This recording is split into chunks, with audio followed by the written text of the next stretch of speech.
오늘 말씀을 보게 되면 어, 다윗의 집과 사울의 집을 비교하면서 말씀을 우리에게 시작하는 것을 볼 수가 있습니다.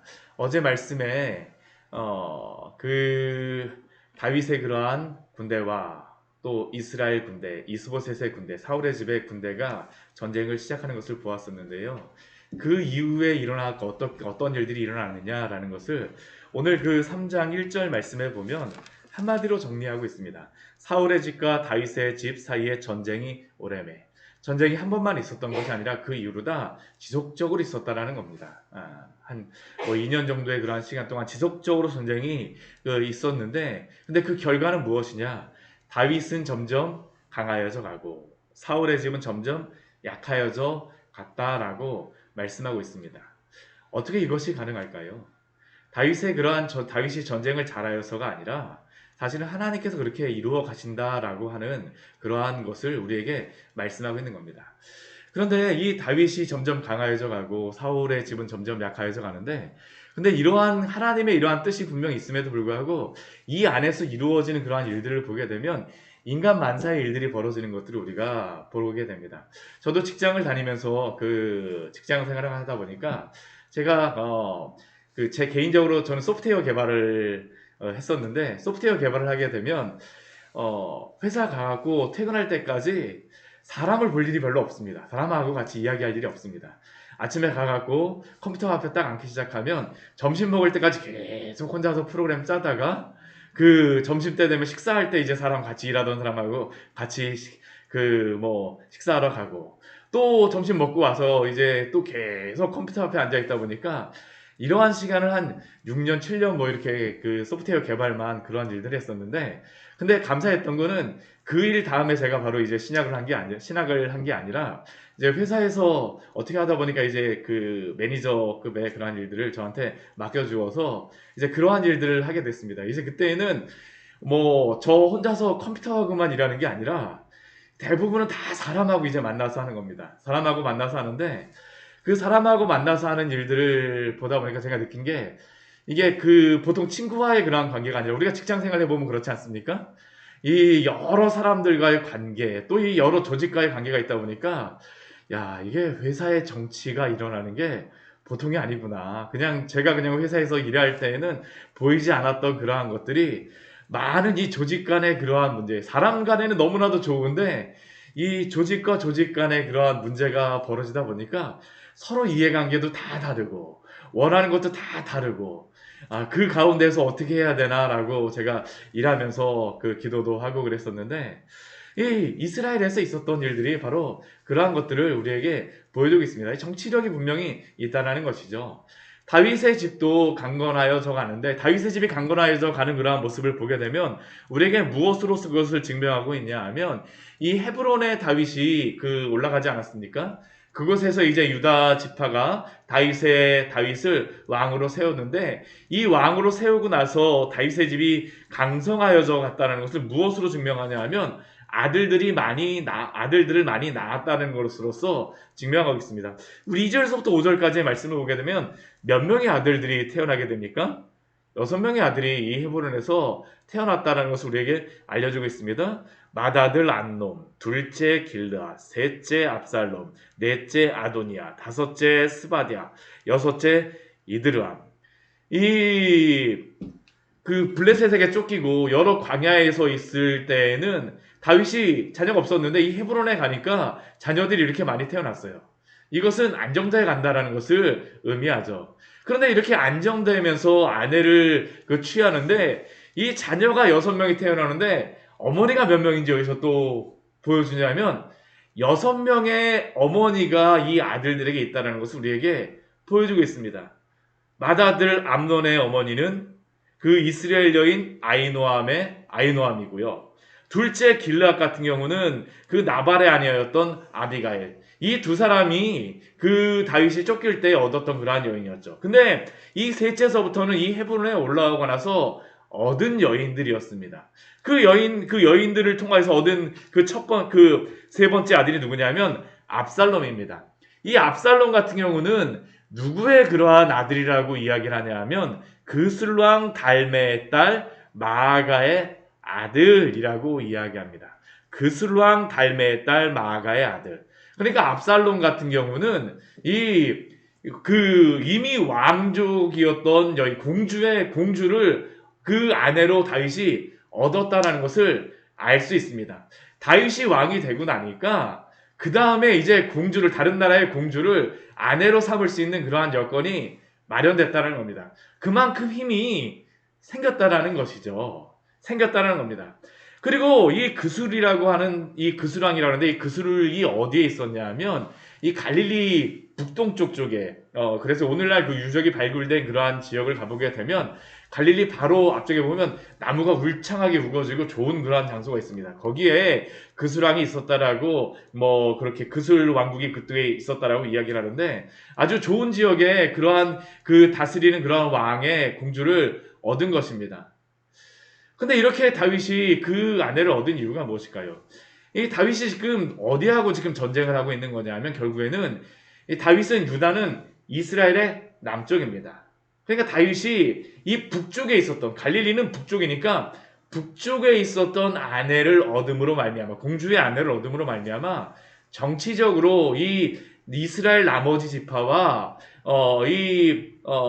대항하기 위하여서 이 정치적으로 분명히 결혼했다는 것을 우리에게 보여주고 있어요.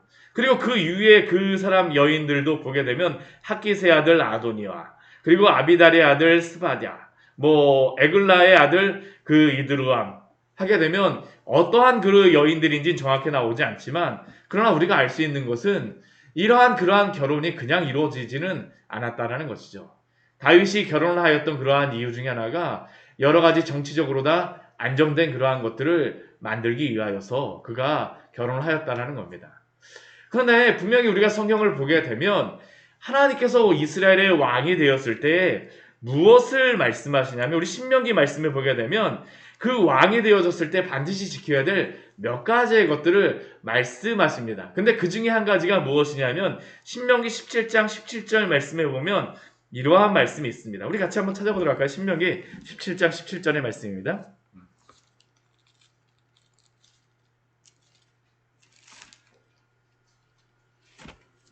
17장 17절의 말씀입니다.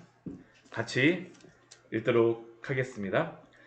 그에게 아내를 많이 두어 그의 마음이 미혹되게 하지 말 것이며 자기를 위하여 은금을 많이 쌓지 말 것이니라. 이게 그 누구에게 주셨던 말씀이냐면 모세에게 만약 이스라엘의 왕이 생기거든 몇 가지 행하지 말라라는 것을 그 말씀하여 주셨어요. 이스라엘 백성 중에서만 왕을 뽑아라. 병마를 많이 두지 말아라. 그리고 그 세 번째 주시는 것이 아내를 많이 두지 말아라. 자기를 위하여 은금을 많이 쌓지 말아라. 왜 이러한 말씀을 주시겠습니까? 이스라엘의 왕은 이러한 것들에 미혹되어서 하나님을 섬기는 것으로부터 떠나가면 안 된다는 것입니다. 근데 오늘 분명히 다윗의 집이 이렇게 흥황하고 있음에도 불구하고 다윗이 분명히 이러한 말씀을 알았을 터인데 이러한 그 말씀이 있음에도 불구하고 다윗은 여러 가지 정치적인 상황 때문에 이러한 일들을 행하였다는 것이죠. 물론 이것이 성경에서는 이것에 대해서 죄라고 말씀하지는 않습니다. 그러나 성경에서 분명히 우리에게 알려주는 것은 한 명의 남자에게 한 명의 여인을 취하는 것, 가정이 그렇게 이루어진다는 것을 우리에게 말씀하여 주고 있죠. 그리고 다윗이 이렇게 많은 아내를 얻음으로 말미암아 우리가 이제 이 사무엘하 이후에 벌어지는 그러한 사건을 보게 되면 첫째 아들 암논은 어떠한 일이 벌어집니까? 자신의 그 배다른 동생이었던 이 압살롬의 누이였던 다말을 취하려고 해갖고 형제간의 다툼이 벌어지죠. 그리고 또 이것에 대해서 압살롬은 암논을 미워해서 그 암논을 죽이는 것들이 벌어지게 되고 압살롬은 다윗에게 또 이러한 것들이 마음속에 쌓이다 보니까 반역을 일으키게 되고 우리 그 네 번째 아도니아 같은 경우도 솔로몬이 왕이 된다라고 했을 때 자신의 동생이 왕으로 삼게 되니까 자신이 왕이 되겠다라고 스스로 선언하며 반역을 하는 일들이 벌어지게 되어집니다. 우리가 이러한 말씀을 보면서 하나님의 말씀을 따라 살아가는 것이 가장 좋다라는 것을 우리가 알아야 됩니다. 물론 이 다윗의 집이 점점 강하여져 가고 있다는 것을 보여주고 있지만 또 한편에서는 하나님의 말씀을 따르지 않음으로 말미암아 이러한 역사적으로 이러한 것들이 그 성경 안에서 이러한 일들이 있다라는 것을 볼 때 가장 행복하고 가장 올바르게 살아갈 수 있는 그러한 방법은 하나님의 말씀을 따르는 것이라는 것을 기억하십시오. 우리가 하나님의 말씀을 따라서 살아갈 때 그것이 가장 행복한 것입니다. 당장에 그것이 유익을 따르기보다는 하나님의 말씀을 따라서 살아가는 그러한 아름다운 삶. 우리 그런데 이 뒤에 말씀에 보게 되면 이 다윗의 집이 이 앞에서는 이렇게 흥황하고 있다는 것을 증명하는 것입니다. 근데 이 6절 이후의 말씀에 보게 되면 이 사울의 집에서는 어떠한 일이 벌어지느냐? 사울의 집이 점점 약하여져 가는데 그 약하여져 가고 있는 속에서도 점점 권세를 얻는 한 사람이 있습니다. 그 사람이 누구냐면 이스보셋이 아니라 이 사울의 집에서 군대 장관이었던 아브넬이 점점 권세를 잡았다라고 말씀하고 있죠. 이 아브넬 같은 경우에는 사울의 그러한 군대 장관이었을 뿐만 아니라 나중에는 이스보셋을 그 왕으로다 옹립하였던 사람이 바로 이 아브넬이었습니다. 힘이 막강한 사람이었어요. 그러다 보니까 이 아브넬이 이 국가를 좌지우지하였습니다.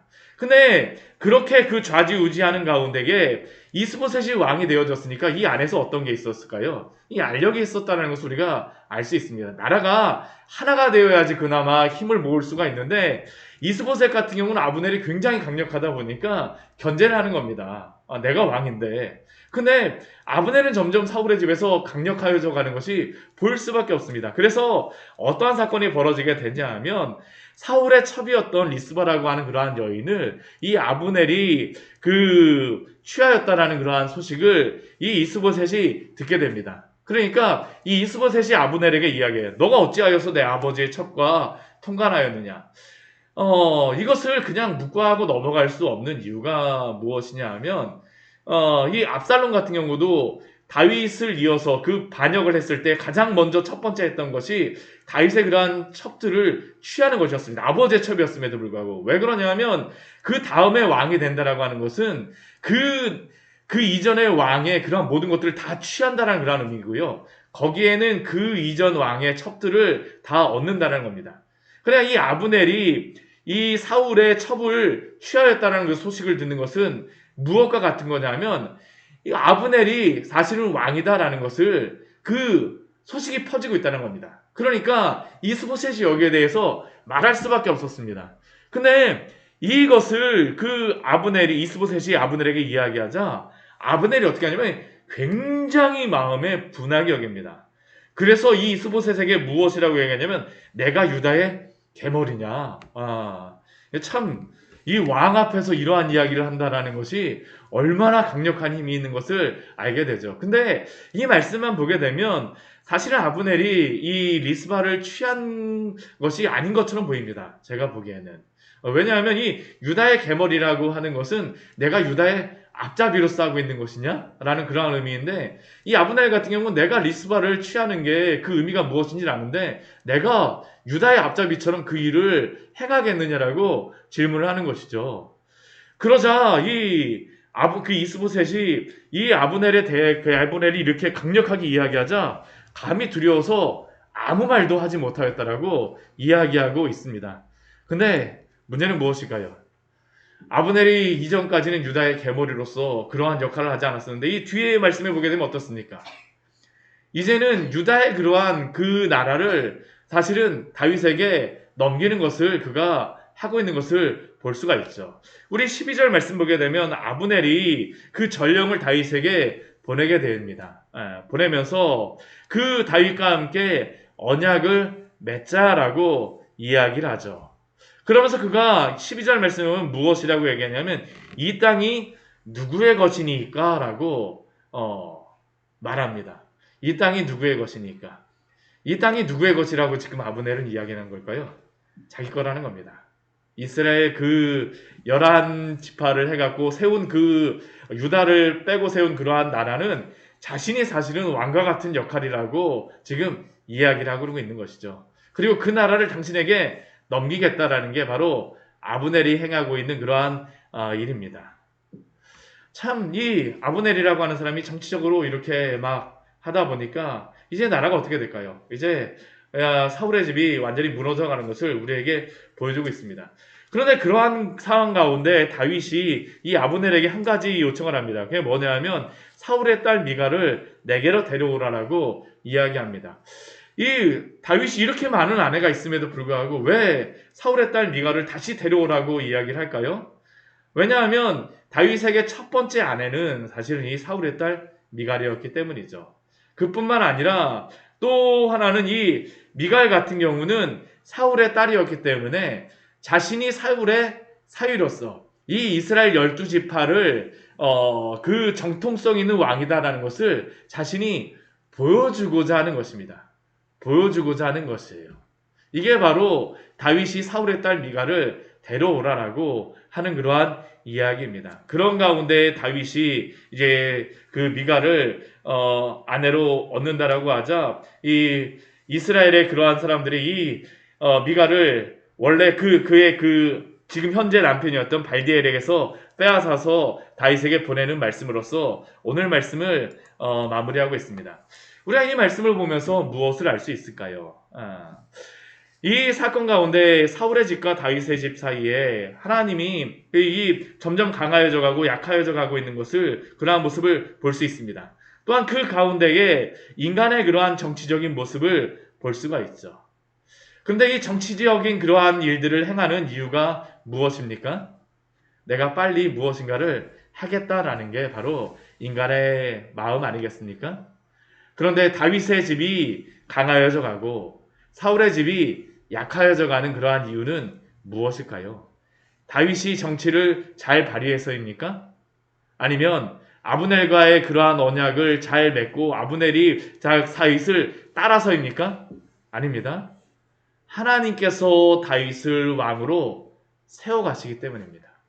하나님의 뜻이 다윗 가운데에서 하나님의 뜻을 드러내고자 하시기 때문에 이러한 일이 벌어진다는 것을 우리는 기억해야 합니다. 우리가 반드시 알아야 될 것은 여러 가지 많은 우리의 인생의 일들이 많이 벌어지지만 그러나 그 많이 벌어지는 일들 가운데에서 그 뜻이 이루어지는 것은 누구의 뜻이 결국엔 이루어질까요? 하나님의 뜻이 이루어지는 줄 믿습니다. 오늘 그것을 고백하는 사람이 있습니다. 누가 고백을 할까요? 아브넬이 그것을 고백을 하고 있습니다. 아브넬이 이 이스보셋에게 대답을 할 때 여호와께서 다윗에게 맹세하신 것을 내가 알고 있다라고 이야기를 하죠. 그래서 이 10절 말씀에 보면 그가 무엇이라고 얘기했냐면 그 맹세는 곧 이 나라를 사울의 집에서 다윗에게 옮겨서 그의 왕위를 단해서 브엘세바까지 이스라엘과 유다에 세우리라 하신 것이니라 하매 이것조차도 누가 지금 마음속에 가지고 있다는 겁니까? 아브넬이 가지고 있다는 겁니다. 하나님이 이렇게 나라를 세워 가신다는 것을 아브넬을 통하여서 우리에게 보여주고 있는 것입니다. 때때로 우리의 마음이 연약하여지고 때때로 우리가 이 세상의 여러 가지 상황에 좌우될 때 그러나 다른 것 우리가 세상의 것들을 바라보는 것이 아니라 하나님의 말씀에 기초하여서 살아가시기를 축원합니다. 사람의 뜻이 서는 것이 아니라 하나님의 뜻이 오늘도 이루어져감을 기억하시고 하나님의 뜻을 오늘 우리의 삶 속에서도 이루어 주시옵소서. 또한 하나님의 말씀에 따라서 오늘도 제가 순종하며 살게 하여 주시옵소서. 오늘 하루 주님과 동행하는 하루 되시기를 축원합니다. 같이 기도하도록 하겠습니다. 하나님 아버지 오늘 말씀을 통하여